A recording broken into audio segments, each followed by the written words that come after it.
All right, this is Lauren Burke. I went to see Magazine Dreams yesterday on March 23rd. I'm going to do a little review here. Major spoiler alert. There's going to be a lot of spoiler in this. So if you have not seen it and don't want it spoiled, not listen to this review. So at any rate, it was a very interesting movie, a very deep movie, a lot deeper than I thought. I don't know what I was expecting when I went into the theater, but I was not expecting for it to cover as much territory as it did. Um, yes, the basic theme of the film is a about a bodybuilder who is very dedicated to trying to be number one, named Killian Maddox, and he's taking care of his grandfather. He has a mental illness issue. He has issues with socializing with other people. I'm not a clinician, but certainly some of these things are sort of reminiscent of what one might think of someone who has autism or is on the spectrum. But the fact that mental illness is covered in this way and with this level of comprehensive depth in a story is interesting in itself because that's a rare thing, and it's a particularly rare thing when you're dealing with black men and mental illness and the questions around that and what might set that off. And the family history with regard to this character, Killian Maddox, is pretty serious. We find out during a date scene that his father killed his mother. Now, that was something that sort of happens out of nowhere, but there's a lot here to unpack with regard to the general basic subject matter. It's pretty extraordinary that Elijah Bynum was able to put that together and make a film about that subject matter. That right there is a really rare thing. This is considered, of course, and it's an independent film, a smaller film, not on a whole lot of screens across the country. I think it's on 800 screens and made $700,000 in the first weekend, which for a smaller film is not bad.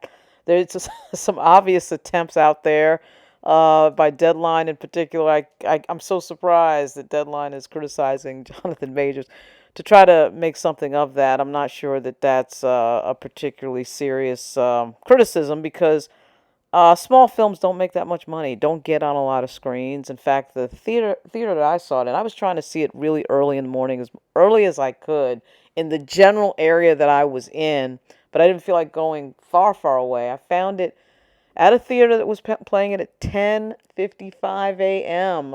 I had that choice, or another theater that was playing it at 9:55 a.m. This is the first movie I've seen in a while, and it's the first Jonathan Majors movie that I've ever seen. And I can see what everybody's talking about. He's clearly a phenomenal talent, really on another level, and I can see why people are talking about Oscars and was it Sundance and all that. I mean, it's just clear that this guy is got some skills on another level. At any rate, you know, not only is it unusual that you are seeing a film, watching a film on this subject matter, but the way that he plays it out, Gene Siskel and Roger Ebert used to say that if a film has three great scenes in it, that makes it a good film. I would say that this film has three great scenes in it. The first one that kind of caught me by surprise in terms of the level of talent on John Majors was when he gets into a situation where his father wants some painters to come back and paint the house over again because they thought that the first coat was too thin.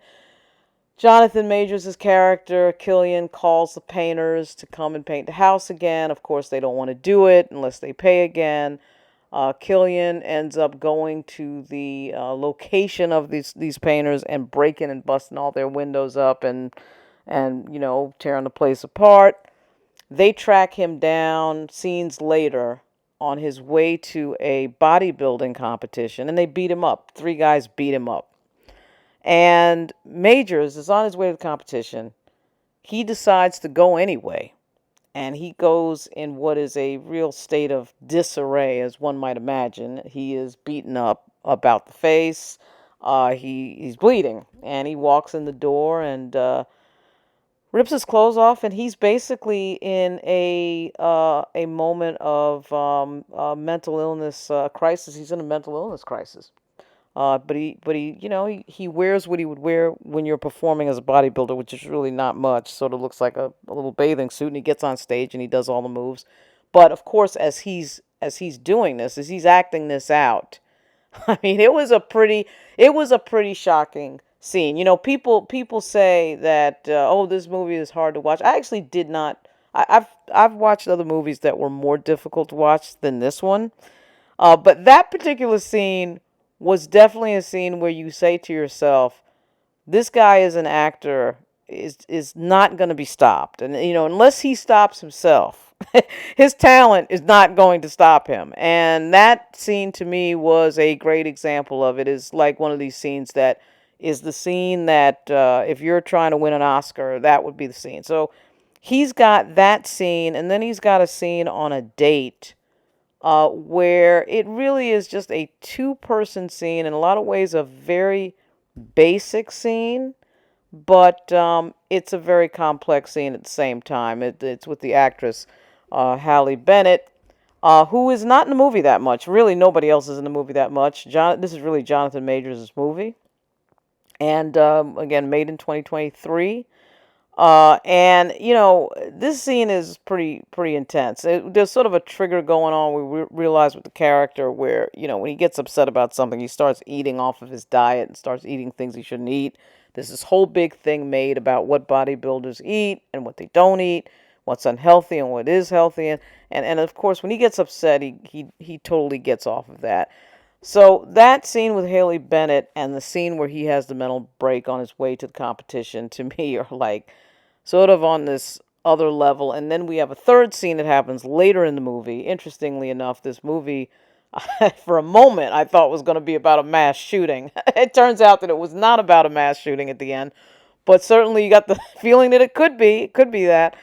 But he has a scene where he is ordering a judge in one of his competitions who criticized his physique in some way, and he's getting that judge back. And he's got a pretty aggressive weapon in his hands as he's doing it.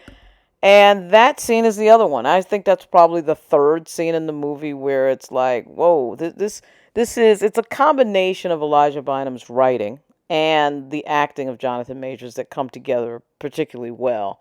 At this point, I would say about maybe two-thirds into the movie gets into a place where you really cannot predict what the hell is going to happen next, which I was not expecting that. In fact, about 30 minutes into the movie, I had the sensation of, okay, this is kind of putting me to sleep a little bit, or it's not as engaging as I would like it to be. Well, right at the moment when I'm starting to think that is right at the moment when things start to pick up a little bit. But the first 20 or 30 minutes, I think it's the first 20 minutes, Majors doesn't say anything. I don't think he had any dialogue for the first 20 minutes of the film, which is incredible, but it works in its own way. It does cover a huge topic, which really is the question of existence, the meaning of life. Why are we here? The meaning of existence, why you are important or not in your own world, in your own head, to your community. Um, what makes a person important? But it is a meaning of life movie. It is a movie about some pretty gigantic themes. I mean, we've seen some other films try to do this type of thing. Using bodybuilding as a backdrop is a really interesting thing, and certainly throwing the mental illness aspect into it really, and in my view, kind of makes you get to the point of things a lot quicker than you would if you were dealing with a character that did not have to deal with all that. But there is some very interesting moments because certainly the question of existence and importance and self importance, self love, insecurity, it's all in there. And that portrait of that question and the portrait of mental illness wrapped around it was really well done by Jonathan Majors. The folks out here who are writing some of these reviews. I don't know what to say about them, but that's another video. That's another video to talk about the aspect of media that this film has gotten wrapped around the personal life of Jonathan Majors. But at any rate, I don't think when I watch something like this, again, this is my first time I've seen a Jonathan Majors film, I would be very surprised if he is not given a lot more opportunities, after people see this, and particularly people in the Hollywood community that understand that having somebody on that screen that can really portray certain things that are hard to portray, that is not an easy thing to find. It's not an easy person to find. Um, and this movie really does all of that. There's a lot to unpack here. There's an interesting situation going on where he's writing a bodybuilder hero of his, whose posters he has on the wall, the person he wants to be. This character, Brad Vanderhorn, played by Mike O'Hearn, and that unpacks a whole bunch of other stuff that is heavy as hell. And in fact, Jonathan Majors in the Breakfast Club interview brings up that he was a survivor of sexual violence when he was 8 years old. And in fact, the scene, he ends up having sex with this guy that he idolizes. Well, you don't see any of it. It's certainly implied and it's obvious what has happened, but you don't see any of it on screen. But at any rate, that moment where he's coming out of the trailer from that scene, apparently Jonathan Majors, told the Breakfast Club that that was not acting when he came out. That was really him. So I was really staring at the screen when he does come out of the trailer after this encounter. And sure enough, I mean, he's an intense actor who really I think can do anything and probably will do anything. In the years forward, there were some mentions of some more projects to come, but as far as Magazine Dreams is concerned, I was really caught off guard by how good it was. And I think that, for anybody who's interested in a really sort of serious flick that kind of covers some deep topics, this is the flick for you. I mean, if you're into an action film or a love story or something like that, this is not the flick for you. But I was surprised. I was really walking out of the film.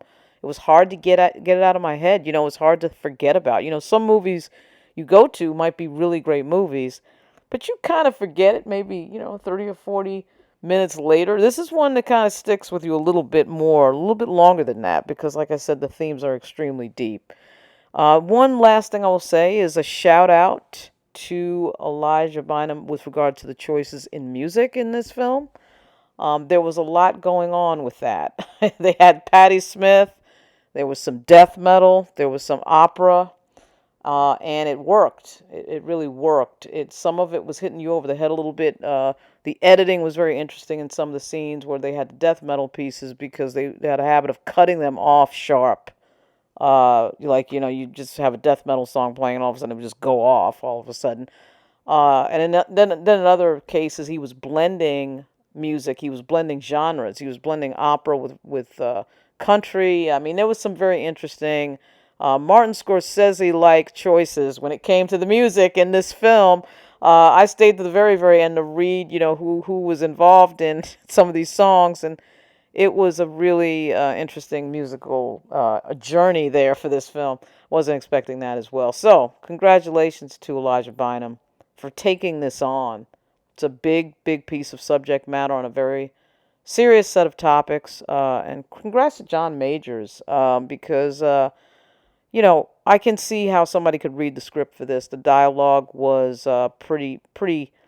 It hit you. It hits hard. Some of the dialogue, and I could see somebody reading this as an actor and saying, "Yeah, I will. I'll do this film. I'll do this film," and I can totally see why. So that's it. This is Lauren Burke. I'll be back. I don't do many movie reviews because I don't see many movies. I'm typically too busy to see a lot of movies, but I figured I'd have to check this out because I got too many people I know that are going to be asking me about this, and it was worth it. It really, really was worth it. So I'll be back soon.